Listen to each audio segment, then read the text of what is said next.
Okay,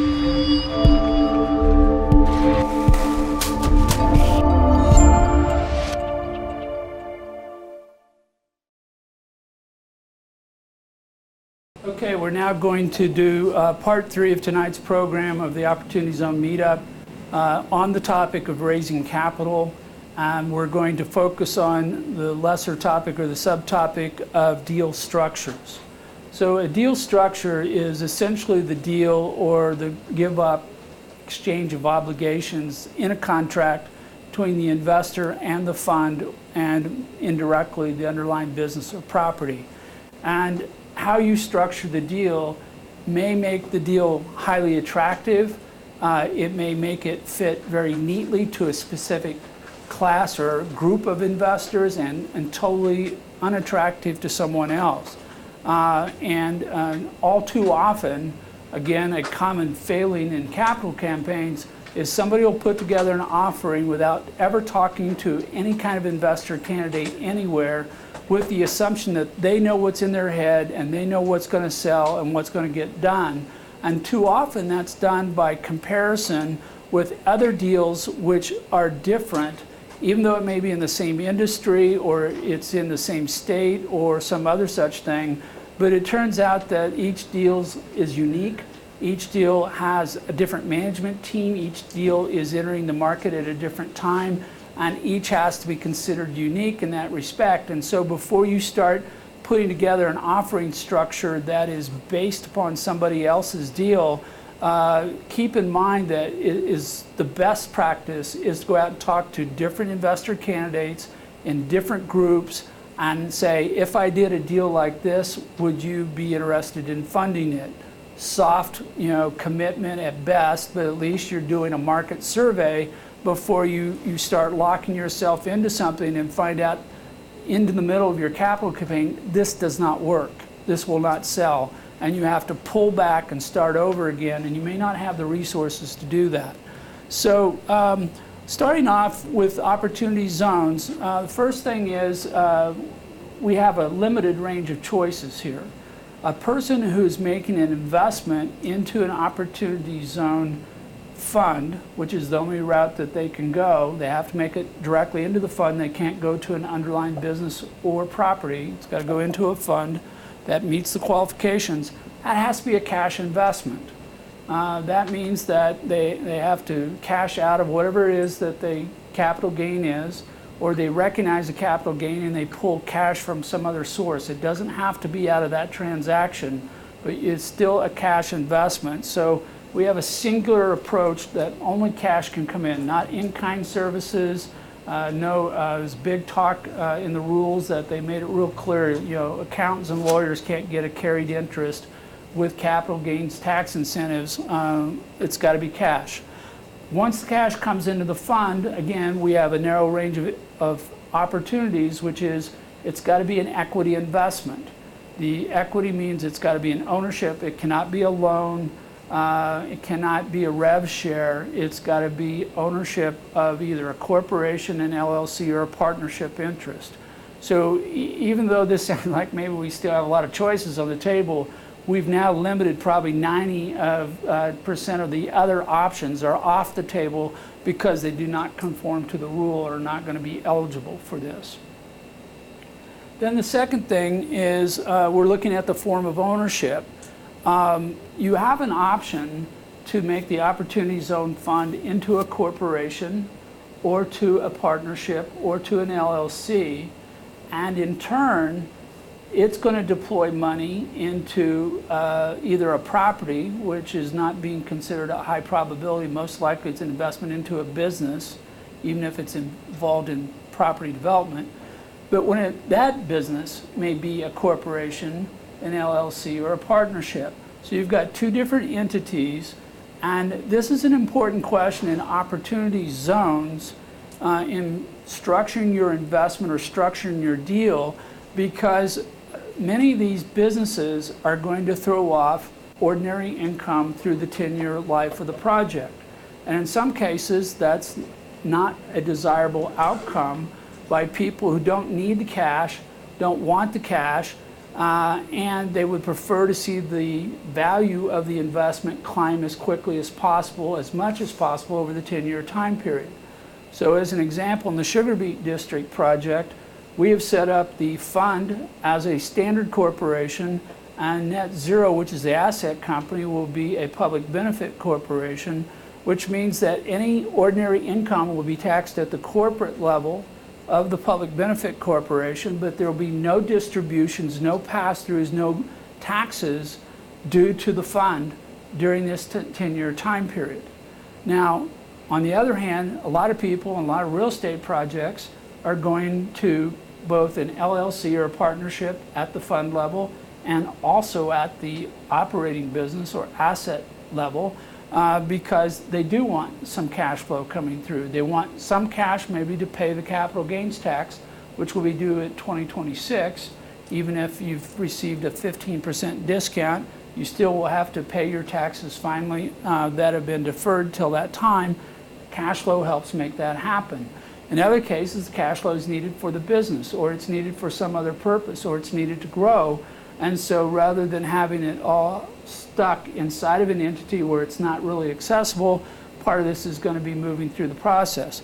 So one of the key things I talk to people about when they say they're going to put together their own fund or they're going to put together an opportunity zone business or property is, what is the potential tax impact? And is this, again, matching up with the needs and wants of the investor candidates you're talking to? We've talked about 3 different groups. We talked about opportunity zone funds, and they each have their own preferences. We've talked about wealth managers, which have their own preferences. And then we've talked about individuals, wealthy individuals, who definitely all have their own preferences. And you need to make sure you've got enough of whoever it is going to step up to your particular project, or you may find no one's interested. Another area has to do with the time. Now, we make a general assumption that because the maximum tax benefits do not accrue until you're into the deal for 10 years, that these are 10-year projects. But they don't have to be. You may make an investment into an opportunity zone fund for 1, 2, 3, 4 years and think, I got a deferral of my capital gains, I'm fine, I can get out. I won't get the other benefits of this legislation, but that's really good enough for me because for my own personal money management or tax management, I still got a benefit out of that.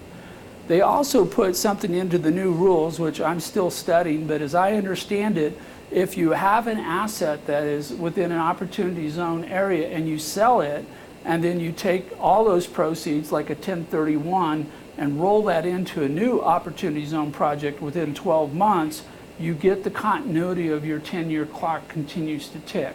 So I'm looking at that to make sure I understand how that works correctly, but it makes sense that, again, from a community standpoint, money's been put into a distressed community, that money's continuing to work within the community. It's simply moving from project to project, and in some cases may be viewed as a superior approach because more projects are being started in this process. Now, you also have, then another question is, because you have until 2046 before you have to cash this project out, some people may decide that they want to put money in for the full period of time, not just go 10 years, but go out to 20 years, or now whatever that total time is from today.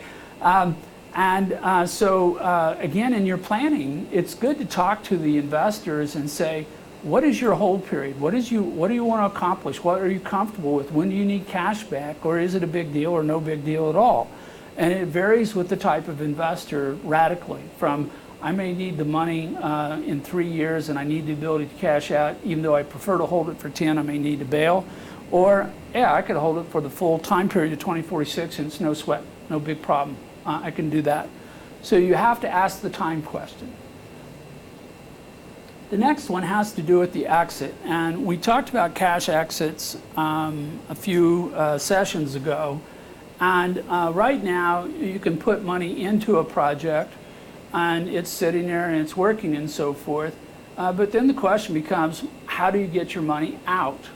And in some cases, if the fund has put money into a stock of a tech company or a real estate project, they can sell off that stock after 10 years, get the full tax benefit, but they're going to have to go out and find a buyer. They're going to have to engage in their own marketing program to convince someone that what they have is of value and it's of the value or price that they want to sell it for. But it's up to the fund to do that on behalf of the people who are inside the fund, or the individual members of the fund can sell off their interest in the fund in order to get to that result. Now, an alternative to that is that the business or a property owner, which again we did with the Sugar Beet District, is we're going to do a mandatory, it's not mandated, it's optional, 10-year buyout. At the end of the time period, there is a planned exit with the idea of taking cash out of reserves, build up in the project, and using that to buy out the investors at a price point that would give them an estimated 8% annualized rate of return over the 10-year time period. There's other forms of doing that. You could go out and set up a second fund and raise money into it and use that money to buy out the first round of investors and simply roll a second stage or a second group of investors into the same project. Different ways of controlling and influencing the outcome. And the reason why this is important is, again, a lot of people are investing in these deals, and 10 years is considered a long time. It's called patient capital because of the length of time. And because it's so long, a lot of people are still a little nervous about putting their money into a project and having to leave it there for a very long period of time. And they may find that a project with a controlled exit, a planned exit, and including fallbacks or alternative exits is more attractive to them as an investment than one where it's going to be solely up to them to figure out how to get their money back out of the deal. So this is something to look at again, and if you're going to do it, this all needs to be planned out. It all has to be mapped out in the contracts, in the investment contract, so that it's spelled out in a way, and then you can use this as a selling point within your sales documents. So in the Sugar Beet District, again as an example, we've got investment into a fund as a corporation, which in turn deploys money into a qualified opportunity zone business, which is Net Zero Colorado, and takes an equity position. But in that investment agreement, we have built in this optional buyout. It's our call, discretionary with us, not mandated, that says that if we prefer, we can buy everybody out at a price that's 210% of their original investment amount, which calcs out to about an 8% annual rate of return. Some people are going to find that overly restrictive. Some people may think that it fits the bill because 8% is an okay rate of return for them within their personal investing, and there's pros and cons to this. So from our standpoint, it gives us more flexibility. If we do a great job of managing this project and it's worth a lot more, we as the business stand to take home more money, and we by exercising the option. If everything doesn't go so well, we may end up with a substandard performance, and it gives us an option to just sell off at market rates, and the investors will make less money, but it's still an opportunity for them to make some money. None of this is a guarantee that the project will be ultimately successful and everybody makes a rate of return on their investment, but we've provided some structure to the back end, which we think is going to be helpful to people who otherwise would have a hard time putting their money in a single place for 10 years. Because there's no minimum. That's just an option. There's minimum rate of return for those people. If we buy them out, it's at a fixed rate. Right. So the question is, you know, they might be stuck there and it's not worth it. Yes. So one of the things that what could occur is when we don't exercise the option, they're sitting on an ownership in a fund which has an ownership interest in an asset, and the asset isn't worth as much as we all thought. And if it's lower than the 8% annual rate of return, then we may facilitate a buyout of their position from the marketplace, but they'll end up getting a lower rate of return. Another option is we get to the 10 years and we decide we want to hang. We might be in the bottom or trough of a recession and decide 5 more years may make a big difference on value. And so we tell everybody, do you want to hang in for another 5 years or do you want to exit? Because you can sell your individual holdings in the fund and still get your tax incentives even though it's a lower ROI, or you can wait and hope that the market recovers. So these are all things that go into the planning and strategy, which your ability to communicate those effectively to an investor will make a big, big, big difference. So that brings us to the end of part 3. We gave out an investment contract last time. We'll make sure that it also goes out in this packet. But we have the investment into the fund and then from the fund into the asset company so that you can see the two relationships that are there and how all these things work together. And they all have to be harmonized if you're doing a dedicated single purpose fund like we are. Thank you.